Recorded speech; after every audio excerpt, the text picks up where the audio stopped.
Well, we know Johnson & Johnson's vaccine has dominated headlines this week. It's on the shelf because of possible blood clots in several people.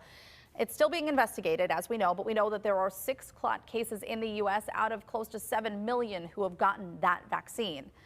But we also know that there are some other side effects from the Pfizer and Moderna vaccines that are much more common. John Shumway has more on those this morning. And John, you hear from people who have gotten the shots and they're telling you, oh, hey, make sure to hydrate, look out for this. This is what I experienced. So it's really dominating conversations. Yeah, and it really pops your eyes if you see somebody with COVID arm. And that's what we're talking about. Primarily two of these reactions, one being COVID arm, the other being swelling in the lymph nodes. So for a little bit of perspective on these that can affect up to 15 to 20% of the people who get the shots, I went to Dr. David Agus from the USC Keck School of Medicine, a CBS medical expert. What COVID arm is it's a reaction, your immune system attacking the spike protein that the vaccines make. And as part of that, it's manifest by some redness on the arm. It can classically be delayed, by several days, up to a week or so. And then it can last for several days, but it goes away in every patient. And it is part of the normal reaction. It is seen much more often in the Moderna vaccine than the Pfizer vaccine, but it's seen in both.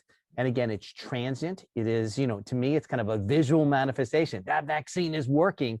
So myself as a geek, I think it's amazing to see this because, I know the immune system is hard at work for protection, but obviously it can be scary for individuals. And there are the lumps known as inflamed lymph nodes that so many people are finding.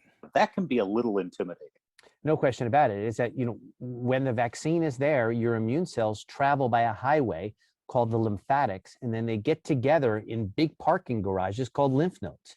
And so when they're reacting to something, they're going to get enlarged, those lymph nodes. And so while it is scary, it is normal and it will go away. And this is part of human physiology.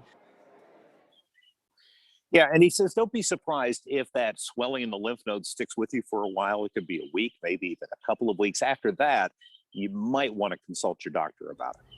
All right, so where should we be looking for in particular? Are these all of our lymph nodes or is it one particular area?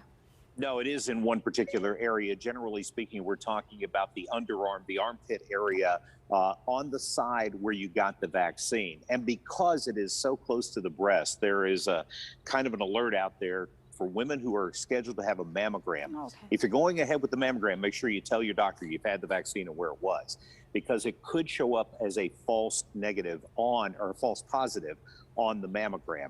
Or if you can delay the mammogram, that's another good idea, according to Dr. Agus. All right, some good information. Thank you so much, John. Sure.